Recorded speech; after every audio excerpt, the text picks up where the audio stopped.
Good morning, student. Good morning, sir.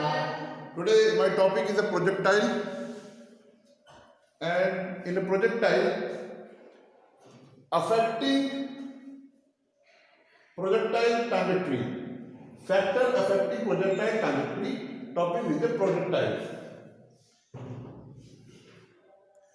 In this topic, the chapter number 10, Unit 10, Kinesiology and Biomechanics. Projectile first. An objective on object. An object thrown into the space either horizontally or an actual angle under the actions of gravity is called a projectile. There are two forces which act on the projectile: gravitational forces and air resistance forces. Air resistance forces of an object varies greatly, and it depends on the object particular shape and the atmosphere conditions in which the object is released or projected. The path of the followed by the projectile is called trajectory or parabola and trajectory path. In field of game and sports, there are the many examples to relate this projectile. Example is shooting, rifle shooting, the arrow in archery, putting the shot, throwing a hammer, discus and javelin in athlete, long jumper while performing jumps. In a projectile, an object thrown into the space either horizontally or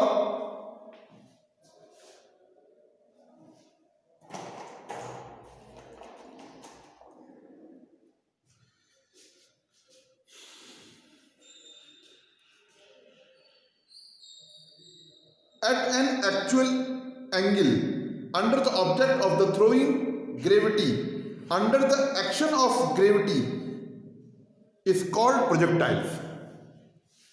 यदि हम किसी object को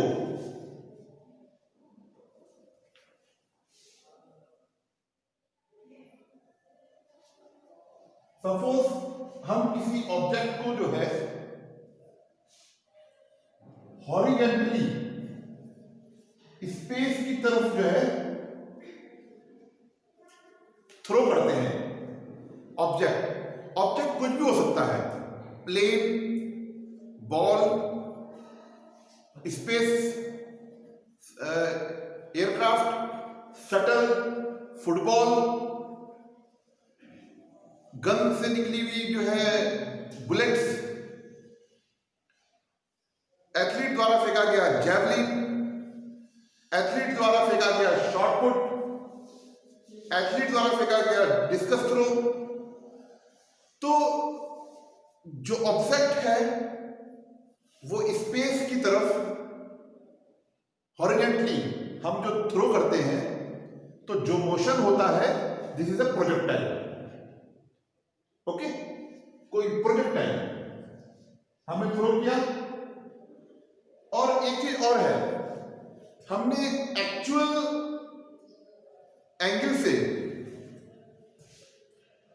angle से किसी object को throw करते हैं under the action of gravity, gravity के अंतर्गत, ग्रेविटी के द्वारा हम किसी चीज को थ्रो करते हैं। सपोज कि हमने ये चौक है, चौक को हमने थ्रो करी, ओके, चौक चली गई, इसमें सिंपली चौक चली गई, नहीं गई, वैक्यूम नहीं है, ग्रेविटी फोर्स लग रहा है, तो ग्रेविटी फोर्स उसे अपनी ओर खींच रहा है। तो under the action of gravity, मतलब ग्रेविटी के अंतर्गत जो है एक्शन हो रहा है उस पर, उस ऑब्जेक्ट पर। वो ऑब्जेक्ट कुछ भी हो सकता है, javelin, shot put, discus throw, this is the motion of the projectile. Are you understand? हम किसी चीज को हम थ्रो करते हैं एक्चुअल एंगल से अंडर ग्रेविटी, और या फिर हम उसको हॉरिजॉन्टली स्पेस की तरफ फेंकते हैं। जब हम किसी चीज को फेंकेंगे तो क्या वो ऊपर स्काई में उठ जाएगी या वहीं उठ चली जाएगी? नहीं आएगी, वो नीचे आएगी। क्यों आएगी? Under action gravity, this is projectile. Are you understand? और एंगल हर प्रोजेक्शन में जो है चेंज होते हैं। यहां से हमने फेंका 60 डिग्री पर एक्चुअल एंगल, 45 डिग्री पर, 30 डिग्री पर एक्चुअल एंगल। तो जब भी यहां पर हम एंगल चेंज होगा, दिस इज यहां पे 60 डिग्री होगा, जिस एंगल से हम फेंकेंगे, इधर हम जाएंगे उधर भी 60 डिग्री पे होगा, जब डाउन आएंगे तो उसका हर एंगल चेंज होगा, और ग्रेविटी के द्वारा एंड जो है अर्थ पे ही होगा, जमीन पर होगा, सतह पर होगा, सरफेस पे होगा। और जहां पर कोई ऑब्जेक्ट गिरता है उसको हम क्या बोलते हैं? Landing surface. जहां से हम किसी चीज को बाहर थ्रो करते हैं उसको क्या बोलते हैं? प्रोजेक्शन।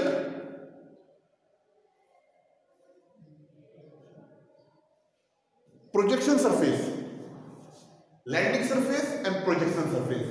जहां से प्रोजेक्ट कर रहे हैं प्रोजेक्शन सरफेस। हम किसी डिस्कस को, हम जैवलिन को थ्रो करते हैं, तो जो यहां से थ्रो हम करेंगे वो प्रोजेक्शन सरफेस होगा, और जहां पर वो ऑब्जेक्ट गिरेगा, इक्विपमेंट गिरेगा, वो लैंडिंग सरफेस होगा। Are you understand? This is projectiles. Projectile क्या है कि किसी ऑब्जेक्ट को हम एक्चुअल एंगल के द्वारा या सरफेस की तरफ हॉरिजॉन्टली फेंकते हैं। वो जो मोशन है वो है प्रोजेक्टाइल। वो है प्रोजेक्टाइल। जो हमने स्टॉक फेंकी तो प्रोजेक्शन हुआ, प्रोजेक्टाइल हुआ। ठीक है, अब हम इसमें आगे कर चलते हैं। आगे मैंने आपको क्या बताया था? इसमें आगे बताया था there are the two forces which act on the projectile. कौन सा फोर्सेस है वो? टू फोर्सेस लगते हैं प्रोजेक्टाइल में, ग्रेविटिकल फोर्सेस और एयर रेजिस्टेंस। एयर रेजिस्टेंस लगेगा और ग्रेविटिकल फोर्सेस लगेगा। तो एयर रेजिस्टेंस, 1 मिनट,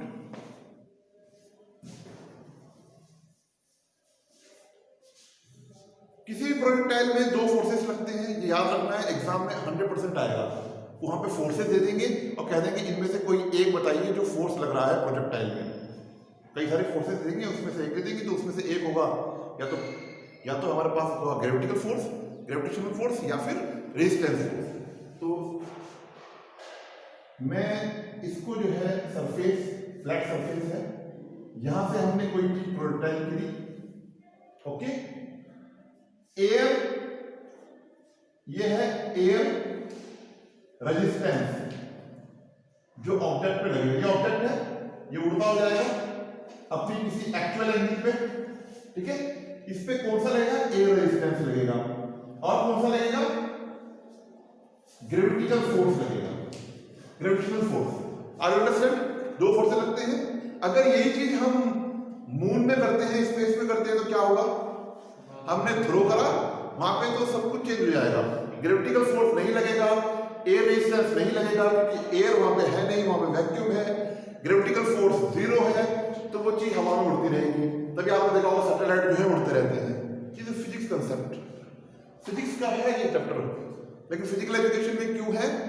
क्योंकि यहां पर जो बॉल है, बैट है, इक्विपमेंट्स हैं, जो चीज फ्लाइट करेगी उसके बारे में भी हमें समझना है। सपोज कि हम क्रिकेट का मैच खेल रहे हैं, क्रिकेट की बॉल आई, हमें आइडिया नहीं है, ग्रेविटिकल फोर्स का, हमें आइडिया नहीं है एयर रेजिस्टेंस का। हमने कहा बॉल इधर गिरेगी, गिर गई उधर, क्योंकि वहां पे जो है फोर्सेस काम कर रहा है, ग्रेविटेशनल फोर्स काम कर रहा है, और वहां पर एयर रेजिस्टेंस, एयर उस तरफ को है, बॉल उधर चली जाएगी। एयर का जो है, एयर में कुछ ना कुछ जो है फोर्स जरूर होता है एयर में। अगर एयर नहीं होगी, वैक्यूम होगा, तो वहां पे फ्री फोर्स होगा। अगर एयर होगी, हल्की एयर, हवा का मतलब नहीं है जो हवा चलती तेजी से, वो नहीं, एक एटमोस्फेयर में एक एयर है, उसका भी फोर्स लगता है।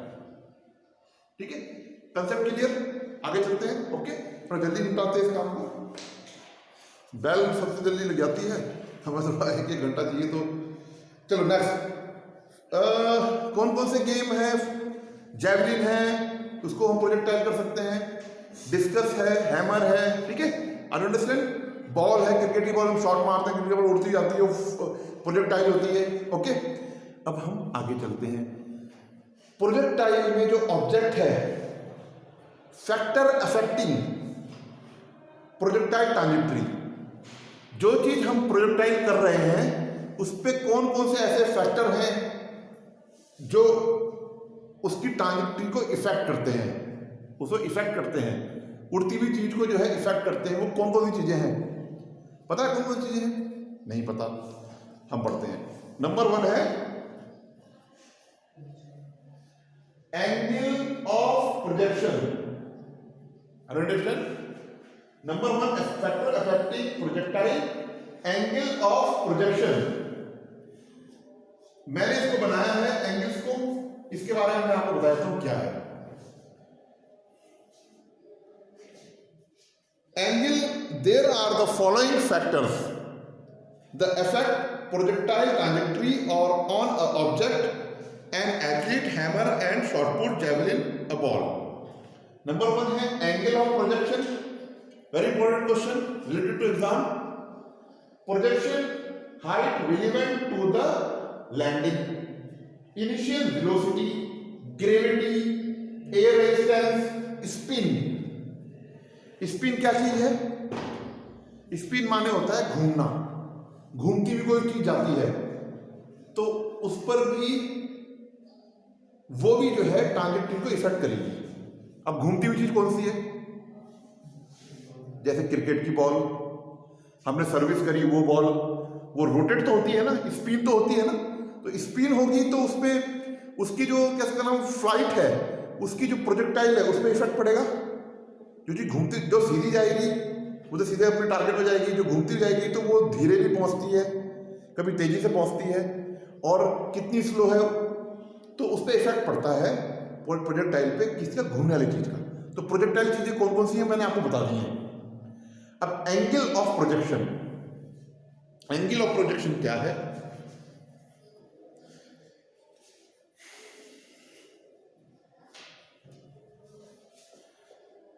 Angle projection, any object when project of the different angle as shown in the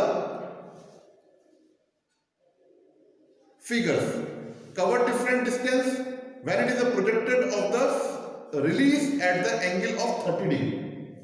अगर हम ये इधर हम यहां से प्रोजेक्शन कर रहे हैं, किसी चीज को प्रोजेक्ट कर रहे हैं, प्रोजेक्टाइल कर रहे हैं हम लोग, हमने 30 डिग्री पर जो है हमने किसी ऑब्जेक्ट को थ्रो किया, तो वो कितना दूरी थोड़ा कम एक्सेप्ट करेंगे।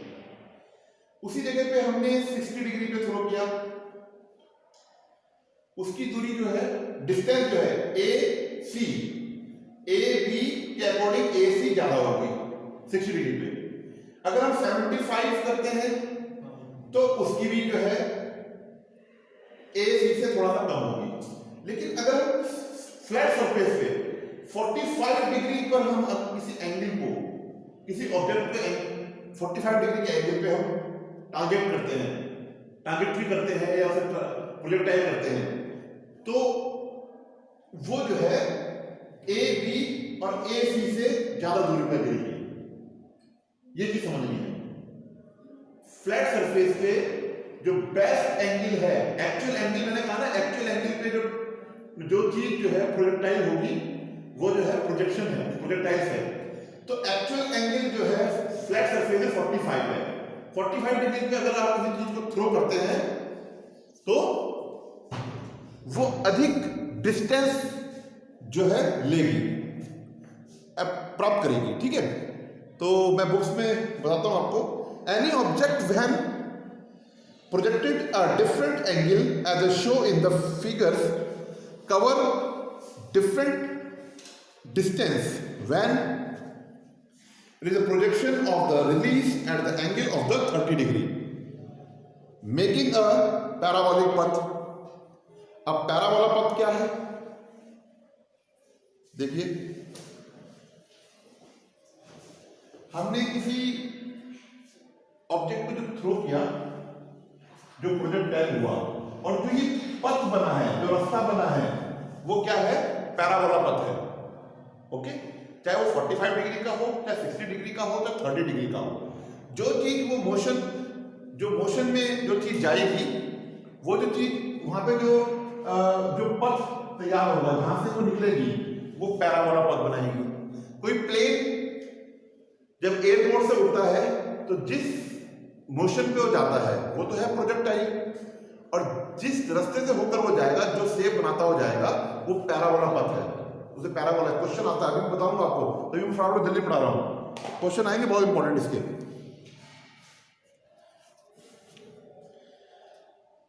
When it is projected at the angle of 60 degree, 60 degree जो है ज्यादा होगा 30 डिग्री से। When it is released at the angle of the 45, making a parabolic path, it cover the maximum distance, अधिक से अधिक दूरी रहेगा। 45 डिग्री एंगल पे अगर हम किसी वस्तु को फेंकते हैं तो वो अधिक डिस्टेंस कवर करेगा। The distance covered by the object depend on the angle of the release projections. So, depend on the angle of the release projections. Scientifically, it can be said that the angle of 45 is the best of angle for achieving maximum distance. It an object is the projected at the angle of the 90 degree. अगर हम किसी object को जो है 90 degree पे throw करते हैं तो it does not cover any distance but instead fall on the same spot from where is the projected. जहां से हमने सपोज हमने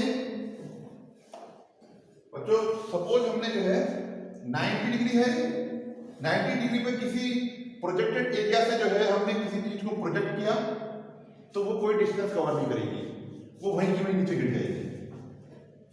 ओके, समझ गया आपको? तो 90 डिग्री पे अगर हम किसी ऑब्जेक्ट को थ्रो करते हैं तो वहीं की गिर जाएगी, हमारे ऊपर ही या अगल बगल कहीं गिर जाएगी। 45 is the best the scientific research the long distance cover by the 45 degree in a flat surface। जहां पे सरफेस चेंज हो जाएगा वहां पर जो है क्या होगा? एंगल भी चेंज हो जाएगा। बहुत जबरदस्त, ठीक है, ये समझने वाली चीज है। Next, projection number 2, projection height relevant to the landing surface. Projection height relevant to the landing surface number 2, पढ़ लेते हैं इसको क्या है। If the height of the projection and the landing surface is equal, then the release of the object at the angle of the 45। अगर flat surface है, flat surface, तो जो एंगल, जो बेस्ट एंगल है वो है 45 डिग्री। तो 45 degree में सबसे दूर वो ऑब्जेक्ट जाएगा जो हम प्रोजेक्टाइल कर रहे हैं। ऑब्जेक्ट कोई भी हो सकता है, बॉल, जैवलिन, हैमर, वो सबसे अधिक दूरी तय करेगा।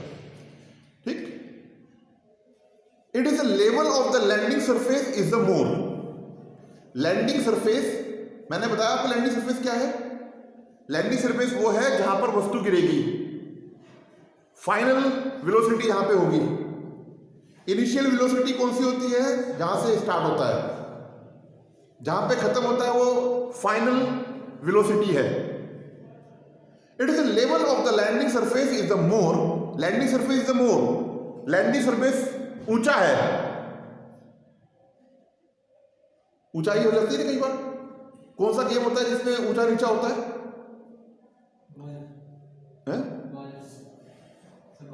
गोल्फ, वहां पे ऊंचा नीचा होता है। शूटिंग वगैरह में कहीं ऊंचा नीचा होता है, थोड़ा बहुत ऊपर नीचे फर्क पड़ता है शूटिंग में। बाकी तो फिर ऊंचा नीचा तो कारगिल में, चाइना में वहां होता है।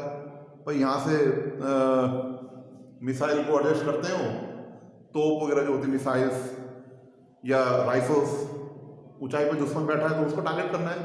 तो यही है जो गोल्फ का गेम है, वहां पर ऊंचा नीचा होता है गेम की अगर हम बात करें तो। Landing surface is the more than the height of the projection increase the angle of the projection. अभी समझाते हैं आपको। Which mean it should be more than 45 degree. समझ रहे? देखिए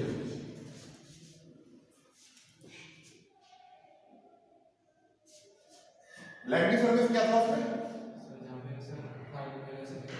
फाइनल। ये है लैंडिंग सरफेस, ये हाइट है हमारी, ये पहाड़ है कोई। ये है क्या है? ये सरफेस है प्रोजेक्शन सरफेस। यहां से अगर हम किसी चीज को, ऑब्जेक्ट को थ्रो करते हैं वहां पहुंचाने के लिए, तो एंगल 45 होगा या 45 से ज्यादा होगा या 45 से कम होगा? ये सरफेस 45 से ज्यादा रखना पड़ेगा आपको अगर हम किसी चीज को हाइट पे छोड़ रहे हैं। प्रोजेक्शन जो एक्चुअल एंगल है प्रोजेक्शन का वो ज्यादा होगा। एंगल जो है मतलब 45 जो है वो प्लेन सरफेस के लिए बेस्ट है, लेकिन हाइट पे अगर किसी लैंडिंग सरफेस लैंड करवाना है किसी प्रोजेक्टाइल को तो 45 से ज्यादा होगा। सपोज कि ये प्रोजेक्शन एरिया है और ये क्या है? Landing surface. तो यहां से जो प्रोजेक्टाइल हम किसी चीज को करेंगे वो 45 से ज्यादा होगा या 45 से कम होगा? कम होगा। सपोज कि हम 30 डिग्री, सपोज कि हम 60 डिग्री में किसी चीज को फेंकते हैं, यहां पर जो थ्रो करते हैं तो वो इधर ही गिर जाएगा। अगर हमें दूर तक पहुंचाना है तो एंगल कम हो जाएगा, 30 डिग्री, 25 डिग्री, 40 डिग्री, 45, 42, 45 से नीचे रखना पड़ेगा एंगल, तभी वो चीज जो है दूर जाएगी। यदि लैंडिंग सरफेस कम है और प्रोजेक्शन एरिया जो है ज्यादा है। Okay, are you understand? थोड़ा सा पढ़ लेते हैं और उसको निपटाते हैं। क्वेश्चन है कुछ इंपॉर्टेंट, उसके बारे में बात करेंगे।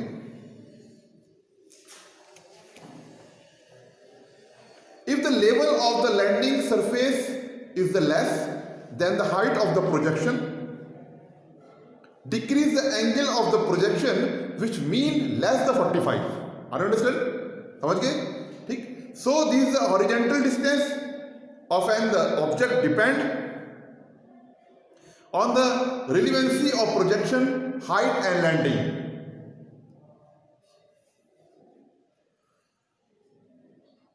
Surface.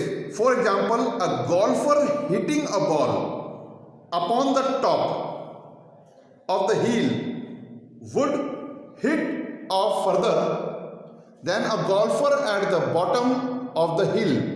The ball will stay in the air longer and thus will have a greater chance to gain distance in the javelin to gain more distance. Thrower hold the javelin up higher to create a greater height of release. Okay? Are you understand? समझ गए? कभी हम javelin फेंकते हैं तो javelin जब हम javelin को दूर तक फेंकना चाहेंगे, तो हम सरफेस की तरफ, जब हम उसका हमारा एंगल होगा स्पेस की तरफ, तो हम जैवलिन को ऊपर से पकड़ते हैं। क्योंकि एंगल ज़्यादा चाहिए 45 डिग्री। अगर हम नीचे से पकड़ेंगे तो एंगल कम बनेगा, वो नीचे गिर जाएगी, पास में डिस्टेंस कवर नहीं होगा। डिस्टेंस ज़्यादा हासिल करने के लिए हमें ऊपर से पकड़ना पड़ेगा जैवलिन को, तब हमको उसको थ्रो करना पड़ेगा, हमें ज़्यादा डिस्टेंस मिलेगा, ठीक है। और 45 तो हमें फेंकना ही है, 45 से ज़्यादा फेंक देंगे तो क्या होगा, कम दूरी होगा। 45 से कम फेंकेंगे तब भी कम डिस्टेंस हासिल होगा, तो 45 डिग्री पे बेस्ट है। अब है initial velocity. What is the initial velocity? Very important for the projectile velocity, initial velocity. In initial velocity, the distance covered by an object, the distance covered by an object depend on the initial velocity. The projectile at the initial velocity is more. The object cover a maximum distance. On the other hand, if initial velocity is less, the object cover less distance.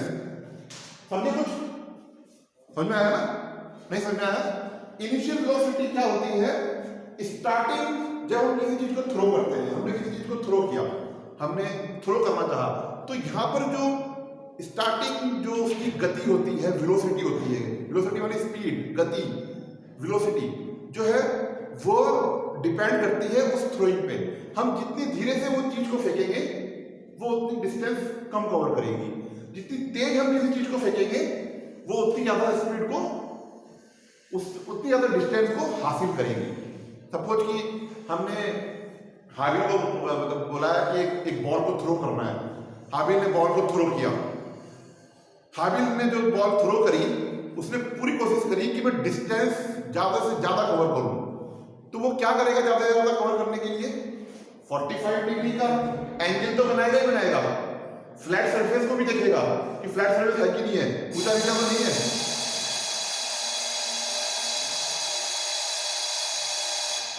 ऊंचा नीचा तो नहीं है, थोड़ा सा मैं time लूंगा, 10 minutes, ठीक है। ऊंचा नीचा तो नहीं है, उसने बॉल को फेंका, बॉल को फेंकेगा क्योंकि वो स्पीड उसको ज्यादा रखेगा, ज्यादा स्पीड रखेगा तभी वो चीज दूर जाएगी, कम स्पीड में वो चीज पास में ही गिर जाएगी। नेक्स्ट है ग्रेविटी। अब ग्रेविटी क्या है? It is the force of the attractions extend by the earth toward its the center of the body or an object. The greater the weight of an object, the greater the influence of the gravity upon it. Gravity affected a projectile is the decrease the height of the projectile that one can obtain the force of the gravity act on the object to stop its upward movement and pull it back earth, limiting vertical component of the projectiles. अब क्या है इसमें? Gravity force अगर किसी वस्तु पर लग रहा है, किसी ऑब्जेक्ट पे लग रहा है, तो वह जल्दी नीचे गिर जाएगी। जितनी भारी चीज होगी, जितनी हैवी होगी, वो उस पर ग्रेविटी फोर्स उतना ज्यादा लगेगा, जितनी लाइट होगी वो उतना ही ग्रेविटी फोर्स का कम लगेगा। सपोज कि हमने कोई हैवी जो है 8 kg का हमने कोई शॉर्ट पुट फेंका तो उसकी डिस्टेंस उसकी वेट पर डिपेंड करेगी, और ग्रेविटी फोर्स तो है ही है, तो जो चीज जितनी भारी होगी उस पर ग्रेविटी फोर्स उतनी ही तेज लगेगा, वो उतनी जल्दी नीचे गिर जाएगी। अगर 8 kg से कम है तो वो उतनी दूर जाएगी। सपोज कि हाबिल को हमने किसी शॉर्ट पुट को थ्रो करने के लिए बुलाया, उसने शॉर्ट पुट को थ्रो किया, मैंने उसको 10 kg का जो है शॉर्ट पुट दिया, उसने शॉर्ट पुट को थ्रो किया, उसने शॉर्ट पुट को थ्रो किया, जैसे ही उसने शॉर्ट पुट को थ्रो किया 10 kg का, तो वो उतनी डिस्टेंस कवर करेगा जितना उस पर ग्रेविटी फोर्स लग रहा है, उतनी जल्दी वो नीचे आ जाएगी। अगर मैंने 5 kg का दिया तो उसकी डिस्टेंस ज्यादा होगी क्योंकि उस पर ग्रेविटी फोर्स कम लगेगा, ठीक है। ये समझ रहे? ये है ग्रेविटिकल फोर्सेस के बारे में, जो ग्रेविटी के बारे में है। अभी 2 जो पॉइंट है ये मैं कल बताऊंगा, जो क्वेश्चन मैंने आपके लिए बनाए हैं, जो मैं आपको 1 मार्क्स के एमसी क्वेश्चन है, मैं कल उसको पूरा कंप्लीट करा दूंगा। इस टॉपिक को पूरा कंप्लीट कर देंगे। I will give the assignment today, तो आप लोग उसको कंप्लीट करना है, सैटरडे को कॉपी को लेके भी आना है, मैं उसे चेक कर लूंगा, sit down, and I will give the some question related this topic assignment आप लोग उसको करेंगे और उसको अच्छे से अच्छी कॉपी बनाकर उसके जो है इसे याद भी करना है। जितनी अच्छी कॉपी बनानी है उतना याद भी उसको करना है। Okay student, I will teach the next time the complete this topic. Thank you very much. God bless you.